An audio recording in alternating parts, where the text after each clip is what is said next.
Just as a warning for the listener, this podcast episode does have curse words in it. If you do not want to listen to a podcast with a few curse words, then this is not the episode for you, but it's overall a fantastic episode. And also, there are a few names that I have muted in post. So if you hear a part that sounds quieter, that is because I am censoring out a name for privacy reasons.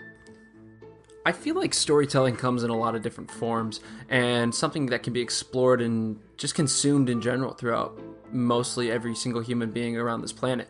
And today's guest is no exception when it comes to storytelling. Sam Harding is a Kansas City local and also a new friend of mine that I found in Los Angeles. We didn't know each other before I came here, but now that I am here, Sam and I have crossed paths and we decided to talk and get to know each other over a little bit of what I like to call a word before we leave. The classic, the usual, the podcast. It's why you're here. We know why you're here. It's to listen to this podcast. Sam also has an EP dropping. It should be out now. Feel free to listen to it, share it, and send it to all your friends.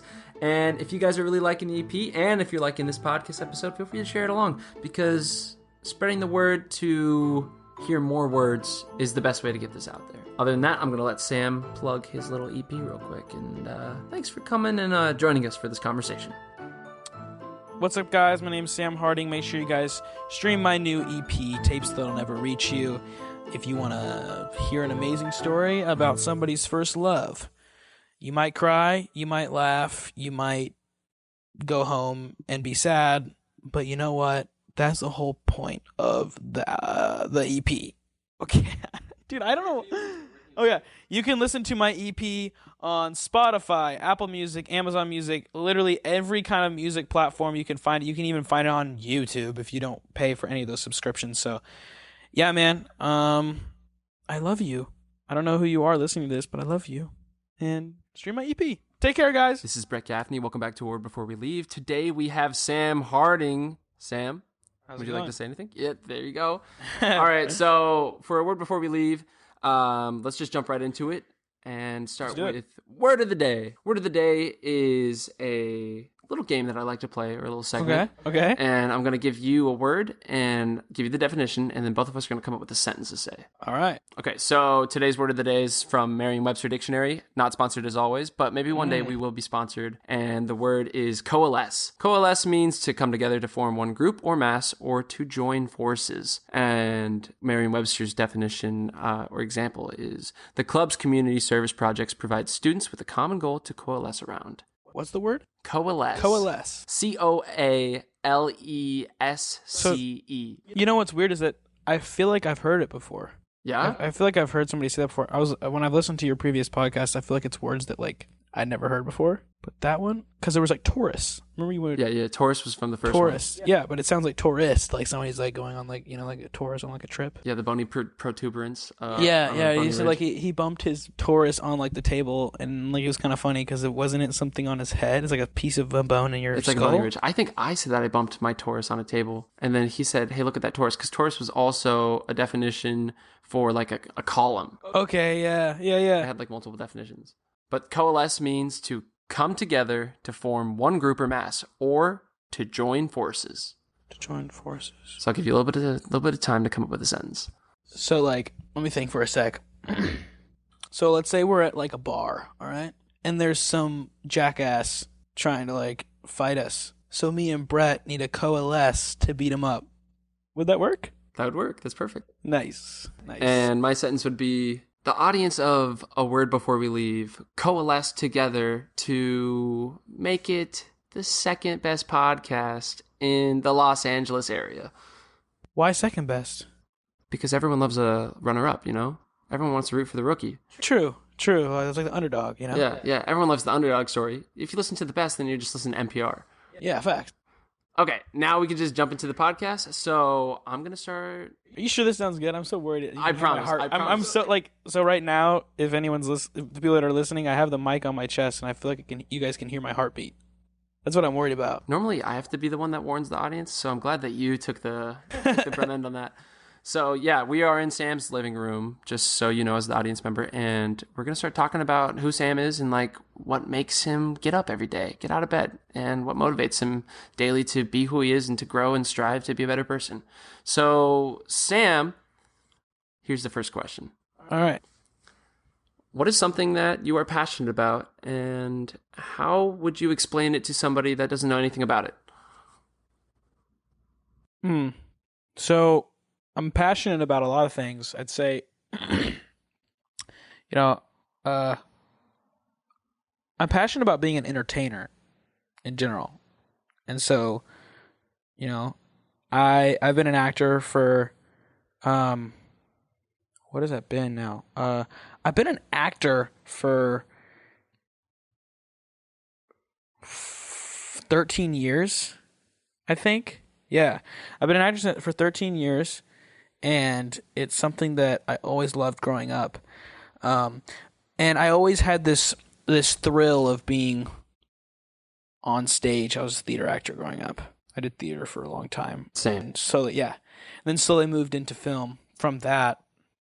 And so I'm kind of going on a tangent here. So what I was going to say is that my passion is acting, but I make music as well, and that's also another passion of mine as well. So I would say music also is a little bit more popular for me currently. A lot of people like my music. It's not that acting is unpopular. It's just you can make your own destiny with music. You can't make your own destiny. I mean, you can make your own destiny with acting, and that's kind of what I've tried to do by starting my own production company, like Samson Productions. But like, you also, you have to audition. You have to get a call back. They have to like your headshot in general. You have to like your reel. Someone else picks your destiny, kind of. With music, you choose your own. That's what I always loved about music. But what I would explain to somebody that doesn't, know. What was the question again? How would you explain your passions to somebody that doesn't know much about it? I would explain my passions to somebody, kind of just explaining it, like just what I do is I entertain. The short answer is I want to be an entertainer. I want to make you leave this room feeling better than when you came in, or feeling different than when you came in. My music's all kind of sad, and I want people to feel what I'm feeling when I was writing the song. If they're going through a breakup, I want them to feel like it almost gets you more in touch with your feelings, because you can like realize, oh, maybe I'm not over this person as much as I thought. And that's what like sad music can do for people.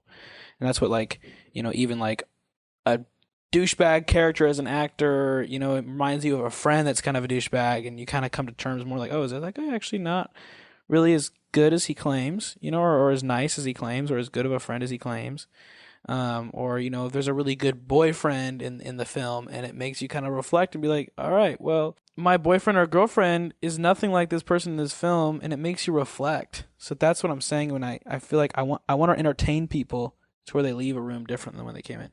You considering yourself as an entertainer, which I think is a beautiful way to put it, because you're multifaceted. You can do song, you can do acting, you can produce your own films. What is something that entertains you? Oh, man. I mean, obviously music and acting, it definitely entertains me. That's actually a good question for me, because honestly, like, if I'm being completely honest, like, I've literally talked to my therapist about this too. And bro, and I've written it down so many times, like, I don't have hobbies, man. Like, I don't have like really any hobbies. Like, all my hobbies eventually turn into work for me. So like, I'm trying to work with my therapist to try to find a hobby for myself, because I can't find one. Like, acting was a hobby and now it's a job. Music, don't get me wrong, it's not like a bad job by any means. It's just like, it's just not a hobby anymore. It's got you busy.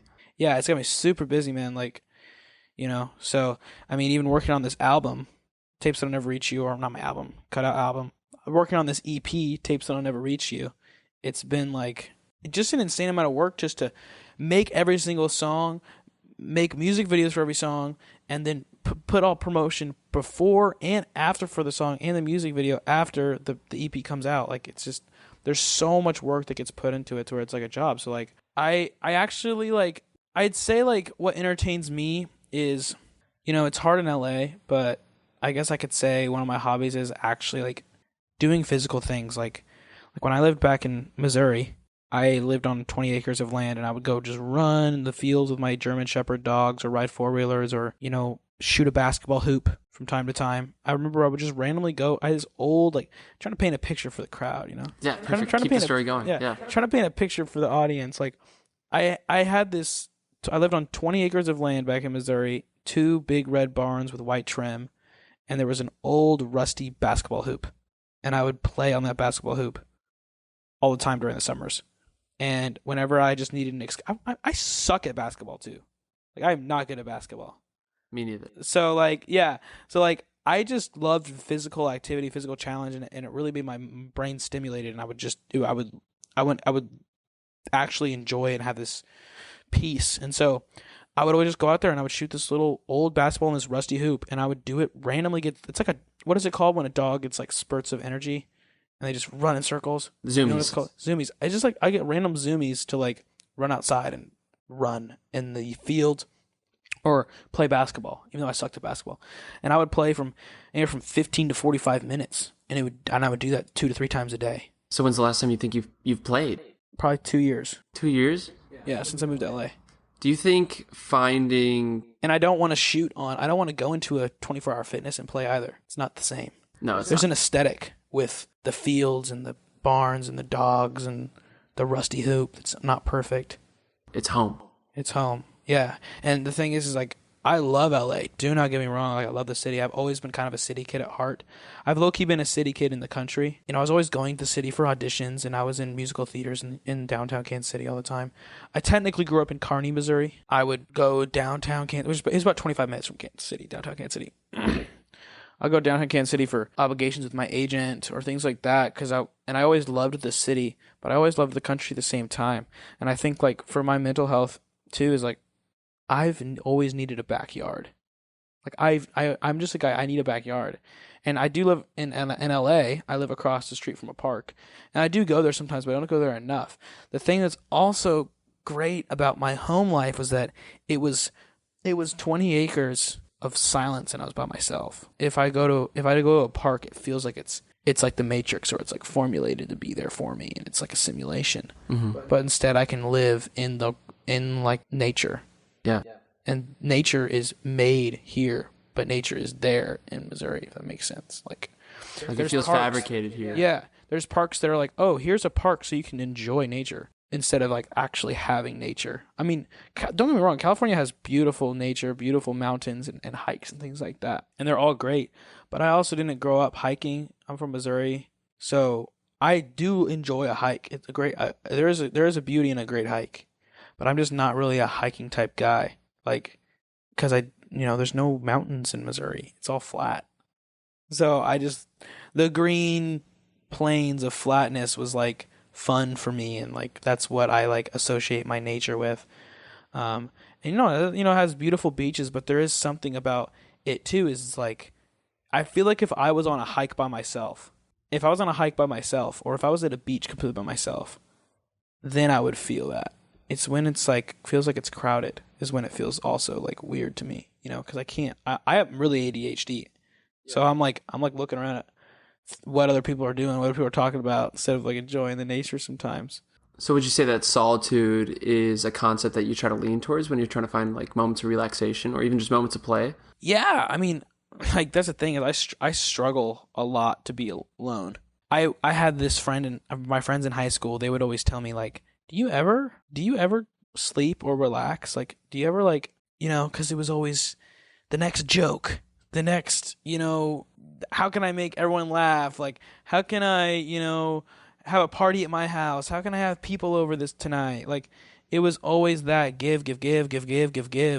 And when you give a lot, you get taken as well. So I think also, like, there was a lot of things taken from me, and it made me like, dude, I threw a party.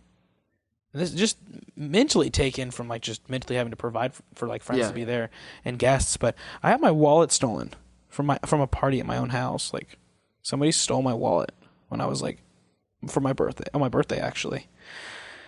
Yeah, it was wild. And like, it's just like, yeah, I'd say like, I struggle to find hobbies. Yeah. I struggle to relax. And I think me being alone is something that does help that, and it did help that. But I also get insecure about being alone, because I feel like there's people like waiting on me or like wanting me to hang out with them. And I'm like, oh, I'm alone right now, but like, so and so, I haven't texted them in a long time. Maybe I should call them. Things like that. Like those thoughts start to come to my mind, where I never really let myself relax. Like my guard is always up. Like I'm not guard, but my mind is always running. My mind's always like just going. That's why it's funny when my friend from high school was like, "Do you ever relax?" And when she asked me that, I've literally never forgot that. Her name was Abby Adrian. I literally will never forget. Shout out to Abby Adrian. Yeah, I don't even know if she's ever gonna listen to this, but yeah, that when she told me that, it was her senior year of high school, it stuck with me. I still think about that every day. I'm like, man, I do need to relax. I do need to like chill, like maybe take a nap. Well, I think this is like a perfect way for you to have a moment of play, and we can play a little segment called Wordplay. Nice. So this is a very reoccurring segment, very fan favorite, as a lot of people have told me. And the concept of the game is simple. We're both going to think of a word, and then we're going to say it at the same time. Oh yeah, I know this game. And is there a limited amount? Sorry, I'm cutting No, you off. we could go on for 30 times, as many as we want. I've done the last episode I did. We got it in the first two tries. Wow. And then we did it again, and we got it in the first 2 tries. But I've played this with other people, and it's gone on for 10 minutes. That's crazy. Let's do it. So let's just. You can't. Okay, so the number one rule is you can't do anything that's in the room or anything that we've talked about previously. Okay. And then once we've started going into the game, try not to re-say a word we've already said. Okay. So I'll give you a second to think of a random word. Nothing in the room. You already got a word? Can it be like someone? Try to avoid names, but you can do names. Okay. And then just think of like a word. Just a word. Okay. Ready? Wait, I got to think of a word. I got one. I got it. Ready? 3. 1. Wait, no. I'll count us down. Okay. 3, 2, 1. Bridge. Bat. Oh, I got it. I know what it is. Bridge and bat. Yeah. 3, 2, 1. Gotham. Oh, Batman and Gotham. Okay. 3, 2, 1. I don't have one. I don't have anything. I got one. Okay. 3, 2. I don't have it though. I don't have something. Wait, Batman, Gotham. It's so easy. Batman and Gotham. Batman, Gotham. Batman, Gotham. Okay. 3, 2, 1. Joker. Robin. Oh, fuck. Dude, I would kill to play Robin in anything. Same, dude. I would. My dream roles. If there's any cast directors, you can go check out my acting reel. If you look up Sam Harding acting reel on YouTube, you can find it. But I want to play the Human Torch, or Nova, or Spider-Man, or Harry Osborn, or Robin would be cool as well. It would be cool. That's DC. DC's on the come up though. It is. They're about to take over. Yeah. Anyways, Robin and Joker. How deep cut do you know your Batman? I mean, I think I know the next. Do you? I think I know the next, but I feel like I'm going to go too deep on this one. Don't go too deep. Think of surface level. Think of the Batman movies that came out in George. Wait, can I say that? No. The whole point. Okay. No hints. So we got Joker and Robin. I got it. 3, 2, 1. Mr. Freeze. Batgirl. Okay, Mr. Freeze and Batgirl. This is gonna take so long. Okay, Mr. Freeze and Let's just spitfire it. Okay, Mr. Freeze and Batgirl. First thing that comes to your head. 3, 2, 1. Penguin. Riddler. Fucking fuck, man. Okay. Penguin and Riddler. 3, 2, 1. Harley Quinn. I didn't have a word. I was thinking. Okay, so we'll go back to Penguin and Riddler. Don't say Harley Quinn. Okay. I'm gonna. I think I got a word. Penguin, Harley Quinn. Simple. Keep it simple. Keep this one real simple. Okay. 3, 2. I don't have it. We just gotta be on the same wavelength. I'm sending you a word right now, and you just gotta receive it. Are you ready? Wait, I'm just... No, it's so simple. Just keep it super, super simple. Penguin. Oh, I got it. And Mr. Freeze. I got it. 1, 2, 3. Villains! Oh! Dude, I was going to actually... You know what's so funny is that when I was like, oh, yeah, I got it. I was going to say DC. I was also going to say DC. And then I was like, nah, he's probably going to say villains. And so I was totally going to say villains, right too. At 2, I was like, villain. You know, I got villain in my head. Solid. That's crazy. Okay, so let's dive a little deeper. If you're ready for that. Are you cool with that? Yeah, man. I am ready for that. So you have an album coming out, an EP coming out. Yeah. what has brought you to this process? What's brought you to want to make an EP? Dude, I think overall I'm just a storyteller. I want to tell a story. I love telling stories. It just runs in my blood. My brother loves telling stories. My sister loves telling stories. My dad loves telling stories. You know, it's like I think, it's a story about my first love. And it's about somebody that was super important to me at a certain point in my life. Like, literally, like, there was times where I was like, I don't know how I could live without this person, literally. And I can't believe I got to that point, too. I was so young, too. It was crazy. How old were you? Well, I started dating this girl when I was 15. Okay. Or 14 or 15, something like that. And we were together, up until I was 18. For freshman to senior year. We had a really rocky relationship, though. I will not lie to you. And a lot of it kind of came on to my fault, I was just young, and my feelings were so strong for this girl that I didn't know what to do with them. And I felt like my life was already over when I was with her because she wanted to freaking get married, bro. And I was like not really fucking with it. But I also loved her a lot, but it also had this pressure on me at such a young age. Like, there was so much pressure on me, and I would get overwhelmed, and I'd cut it off, and then I'd realize I missed her, and it was just such this bad cycle that I got stuck in, and so I really hurt her, and I regret a lot of the ways I treated her. If I still think about it to this day, I'm like, damn, I'm so much of a better human being than I was then, but I also didn't know who I was. I was so young. I was fucking 15 to 18. I didn't know any better, And I think what happened was, after everything ended between her and I, my senior year, I cut it off, bro. I couldn't handle it, and it kind of cut off in this toxic way. And it left me pretty scarred, but I didn't want to feel the pain. So I started pursuing this other girl. This other girl was really cool and really, really pretty and awesome, But the thing is that it was almost like I was already had an open wound from, and I moved on I forced myself to move on too fast, and I got cut open again even deeper with this next girl. And what really left me scarred for fucking 3 years after we broke up, well, not 3 years, I think, well, maybe it has been 3 years, but maybe 2 years, what maybe left me scarred for 2 years was that she started dating one of my, I wouldn't say best friends, but a very close friend of mine, my first girlfriend, I don't want to say her name.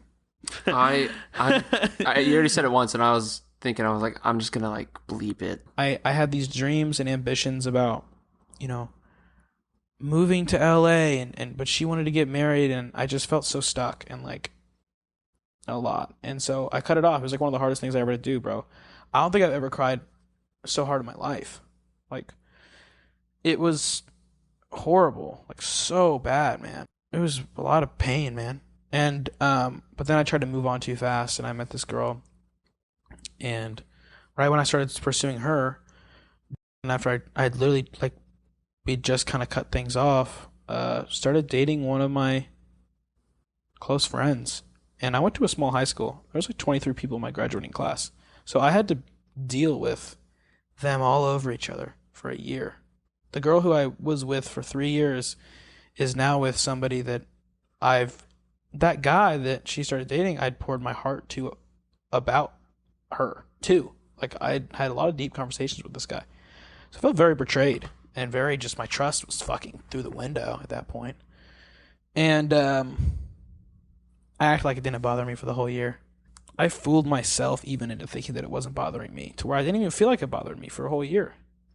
And then I moved to LA, and I was thinking to myself, damn, I don't think I was ever even over I don't think I was ever over the girl from high school. I don't think I was ever over her. And it fucking bothered me a lot when I first moved to LA, and I was embarrassed. I was humiliated.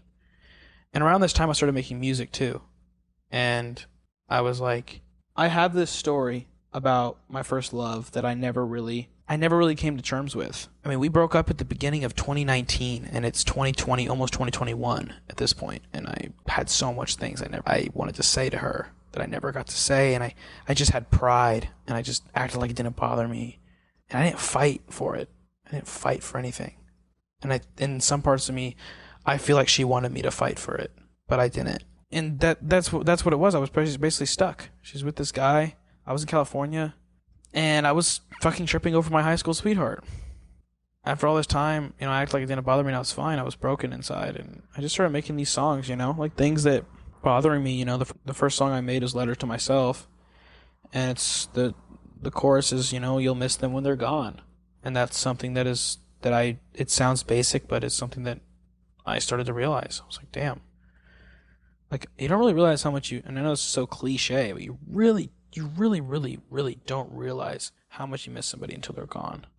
Yeah, that's true. And so that's the first song I ever made. That's going to be on the album. It's track 4. And then I made the song Fly Away, which is track 1. And then I made the song Cry. Actually, what's crazy is I recorded Cry and Fly Away the same day. Really? Yeah. But you made Cry, the music video for it, like months later. Yeah, months later.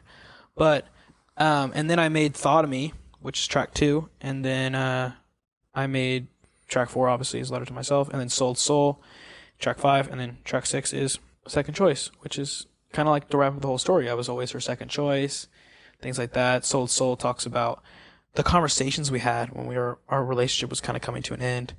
Actually, we had a conversation, me and her, after we broke up while she was dating the new guy before I moved to LA. And I asked her if she loved him, and she was like, yeah, I love the guy, to my face. I was like, okay, damn. And I kind of just had to sit there and accept that she loved this other dude. And so the song's called Sold Soul because she told me not to sell my soul when I moved to LA. But inside, it was always sold to her. And that's the hook of the song for Sold Soul. And the thing is about her is that when I really think about it, when she was talking to me in that car, I still felt like she still was holding on to me in a way. And I was still holding on to her. And I think that that's the part that never gave me closure, is because I felt like she was always holding on. And I was always kind of holding on very, very lightly. I might be completely wrong about her, but at least I was holding on. And so, I made all these songs. I make songs, and I work on them. And once they're done and finished, it's like the chapter's closed. It's a time capsule for me. And then once they're out, I'm over it. I mean, I've been over her she's married now. The girl from high school. Really? She married the girl actually that she started dating after me that like really fucked me up. She married that guy. Wow. Yeah. So he was one of your high school best friends. Yeah. I mean, he was new to my school, and I welcomed him in with open arms and introduced him to all my friends, and I was dating his wife. That sounds so weird. I was dating his wife when he first met me. Before she was a wife. Before she was a wife, for sure. Then everything kind of went to shit, and and it also gave me just like abandonment issues and trust issues that followed me into my next relationship and my next one. Mm-hmm.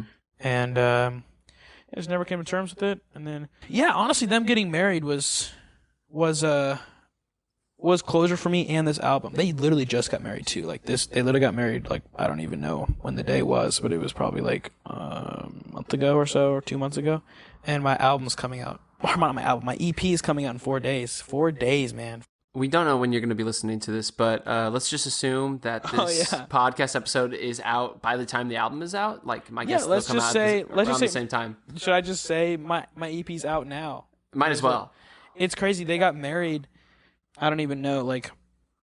I don't even know when they got married, honestly. It was probably a month ago or something like that. And my EP is out now, literally a month after or so when they get married. And that's it's full closure for me. And how it all just worked out timing wise. I didn't even plan this on purpose.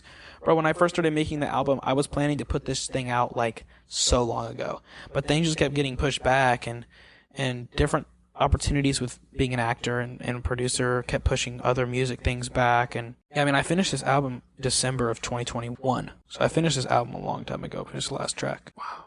But it's a time capsule. So it's all fresh for these people that are going to be listening to it, but it's a time capsule. It's how I was feeling in these moments. And I was fucking depressed. I was fucking sad, man. I was embarrassed. I wasn't over a girl that I broke up with 2 years ago? What the hell, man? That's kind of embarrassing. But I had to put my pride down, and I had to just do these things. And I don't want to necessarily go too deep in this topic because I know it's kind of not for everyone. But what's weird is there was one night where I felt like God was telling me that she's gonna get married, and I was like, what? And he was telling me that she's getting married. You have to tell her how you feel. You have to get it off your chest, not just through your music, but to her face, to her. So you want me to text her? You want me to text this girl that I haven't talked to in 2 years that has me unfollowed on everything? You want me to text this girl? He's like, yeah, you'll never heal if you don't. And it kept me up for like 3 nights in a row. I was just not sleeping. And then on the final night, I was like, fuck it. I typed up this huge message, and I just went full in, man. I didn't give a fuck. I was just like, fuck this. I'm just going to tell her how I feel. Typed up this huge message. Told her I still cried over her and shit. Went very vulnerable with her. It was my only opportunity. I had this one chance to be vulnerable with her. I didn't want some, hey, get back together with me because I still cry over you. It was just like this is how I get over you. This is how I move on. This is how I find happiness. And so I was like, went super vulnerable with her. She responded, short message. I sent her like a Bible link text, like just literally such a long text. And she responded with a small couple words. I didn't care though. Because it wasn't for her. It was for me. I think it's poetic how you just put that about how letting go of somebody that you cared about so much through talking to them, like connecting with them one last time is like enough of a catharsis to let them go. Yeah. The way that you interacted with her and you talked to her and you found yourself empowered in letting her know how you felt instead of just taking it out into your music and taking it out into your art. Yeah. Yeah, and that was like the thing. And then what's crazy is 3 days later she got proposed to. God was right, man. Like that was a crazy thing. I felt it. He told me. I did something about it. 3 days later, bam, married. She might have thought I knew. I didn't know. I had no idea. Okay. So I think this is a perfect time to take another segment. This is a new segment for the audience. This is spoken word, and I'm going to have my dear friend Matthew Blom back in Nebraska. He has written an original piece, and he's going to say it.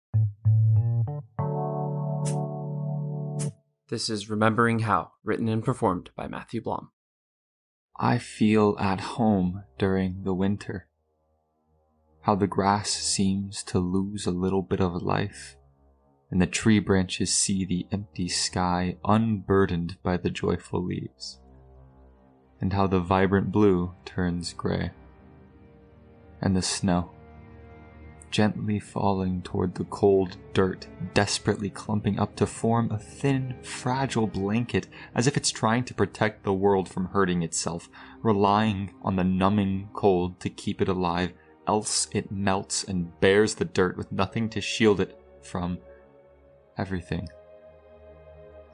When we are thrust from the warmth of our mother's loving nurture and into this industrial receptacle, no one thinks to ask if we want a blanket or a mug of hot chocolate.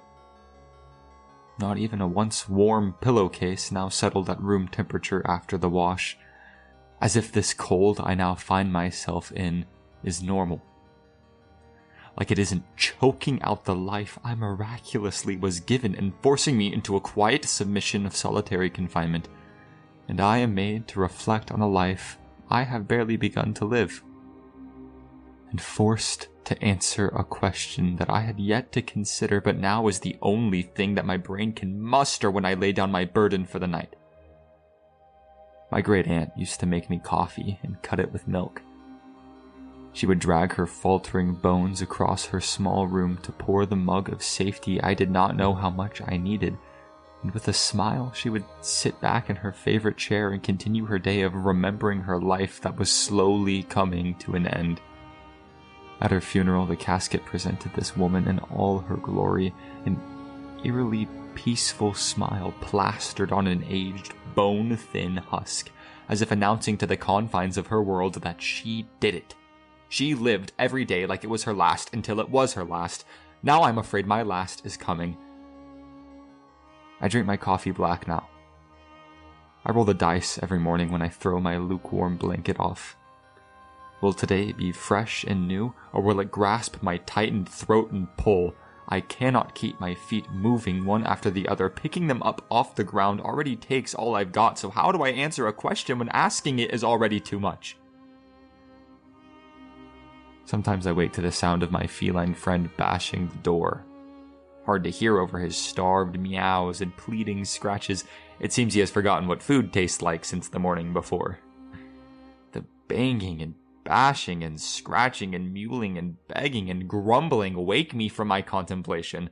The dice roll. I was not going to leave this bed. But now I guess I have to. I have grown used to the cold.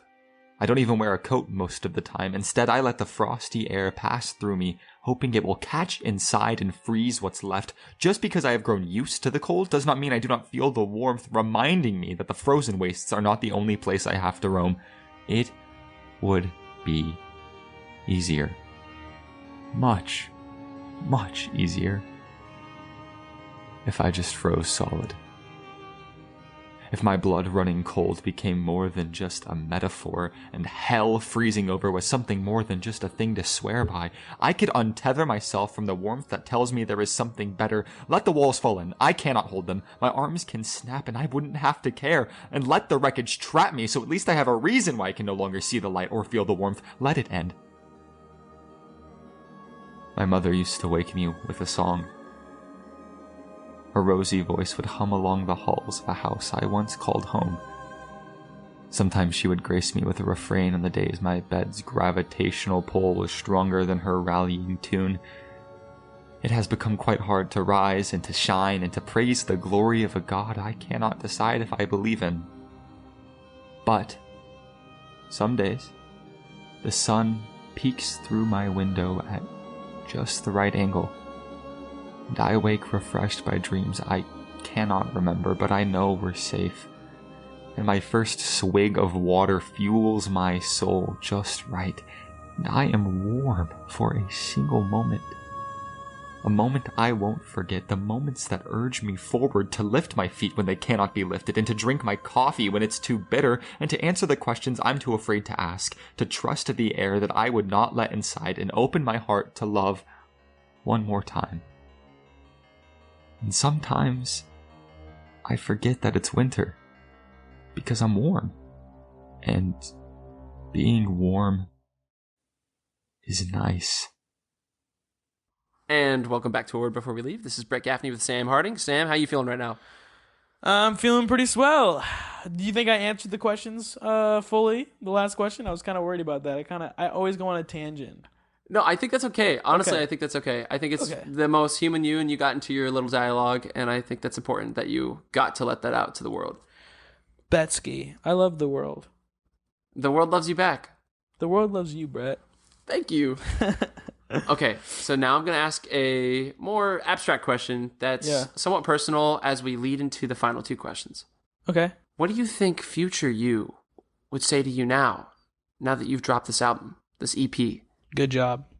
That's it. That's really all I can think about. Like, you actually did it. You actually put it out, you know? There's been times where I go up and down on insecurities and back to normal if I want to put it out or if it's even good or not. I think my older self would say, good job. Like, you know, you putting that out paved a way for where we are today. And I think another thing too is that if I was able to, you're saying if I, Like, let's say there's a time machine, Yeah. and 80-year-old you, he came back. Yeah, what would I say to him? What would you want him to say to you? Oh, what I would want him to do to me is hug me Yeah? and say it's all gonna be okay. And what would you say to him? I'd probably fucking cry, bro. The thing is that I have a rare autoimmune disease, so I struggle with it a lot as a kid, and it's called PANDAS, and nobody has it. Like 1% of the world has it.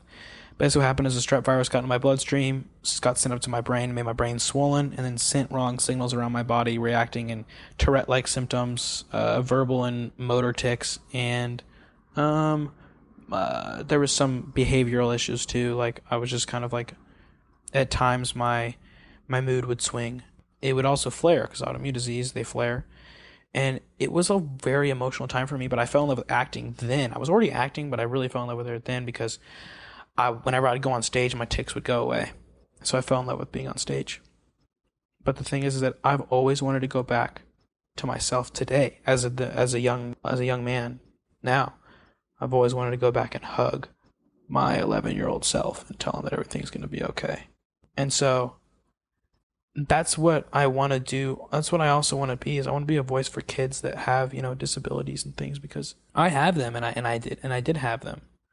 It's a pediatric disease, so it gets better as you get older, but it still affects me to this day. Not nearly as bad.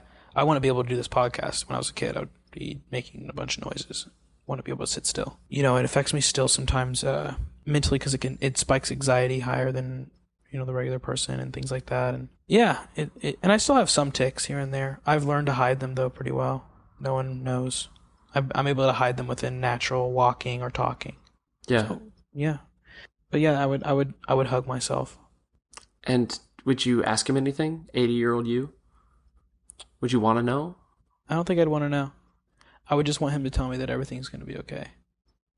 Because I'm obviously going to have struggles that are going to happen until I'm 80. But I can hold on to that, knowing that everything's going to be okay. Instead of saying, oh, you're going to marry this person, and then this person's going to die, and that, and this, and you're going to win this much money there or here. There's no excitement anymore. But if he's going to tell me everything's going to be okay, then I can hold on to that with excitement. I think it's so beautiful that you're not the first person to say that in this podcast. Really? Mm-mm. I've asked a similar question to mostly every guest, and almost all of them, at least one, has said everything's going to be okay. And so I think it's just the human nature, the human mind, the consciousness, the spirit, the soul. It hungers for that safety. Mm-hmm. You don't need an 80-year-old you to know that, because you know it inherently down in who you are, because you just told yourself it. Yeah. So I think that's something you can apply to yourself daily, Yeah, 100%. Yeah, it is. You're making me think now, Brett. You're making me think now. That's the goal. But yeah, wow. I think we're getting close to that marker point to ask the final question. Okay. Would you care to share a word before we leave? It's like, no. I'm just kidding. I've never had anyone say no. Well, I'd to share a word before we leave. It could be words or just a word. It can be words. It can be sentences. It can be a paragraph. It could be a dialogue. The word before we leave is, I had this saying that I used to say. It was show love and be love. I used to say that all the time. And I stopped saying it for some reason. But that was like my little saying. Yeah, just say show love and be love. And that's my word before we leave. That's what makes the world go around, Yeah, I don't know. There's nothing else that can beat that. Show love and be love. Well, ladies and gentlemen, theys and them, Sam Harding here. Show love, be love. Wow. This is Brett Gaffney, and I'm going to say a few quick thanks. I'm going to say thank you to Sam Harding. Thank you to Jacob Harding. Thank you to Ryan Murr. Thank you to Ishan Parikh, Morgan McCoy, Miley Garcia, Parker Ryle, of course, Rick Galloway, Kelly Bowling, Matthew Gaffney, Mom, Dad, Grandma, Grandpa, everybody that listens to the podcast, Christy Haas, Emily Shakai, Matthew Blom, again, just for providing that poem today. And maybe you, too, can show some love to somebody that you don't know or somebody that you do know throughout this day. As always, this is Brett Gaffney, and this has been A Word Before We Leave. Thanks for listening. Hey, do you have, a door nearby? I something do. I can close, a door I can physically close, because this is how I close out every podcast. Yeah, let's do it. I mean, can I plug my album real quick? Yeah. My EP? Talk about your album right now. Okay. And then once you're done, I'm gonna physically shut a door. Close the door. There's the bathroom door, and there's that door. Perfect. All right, plug it. Yo, so my EP, Tapes Will Never Reach You, is out now. Stream it if you want to cry and feel also sad. It's gonna. I gotta find a better way to plug this thing. Okay, hold on. Let me find a better way to plug this. Okay. Yeah. What's up, guys? My name's Sam Harding. Make sure you guys stream my new EP, Tapes That'll Never Reach You, if you want to hear an amazing story about somebody's first love. You might cry, you might laugh, you might go home and be sad, but you know what? That's the whole point of the EP. Okay, dude, I don't know. Oh yeah, you can listen to my EP on Spotify, Apple Music, Amazon Music, literally every kind of music platform you can find it. You can even find it on YouTube if you don't pay for any of those subscriptions. So, yeah, man. I love you. I don't know who you are listening to this, but I love you. And stream my EP. Take care, guys.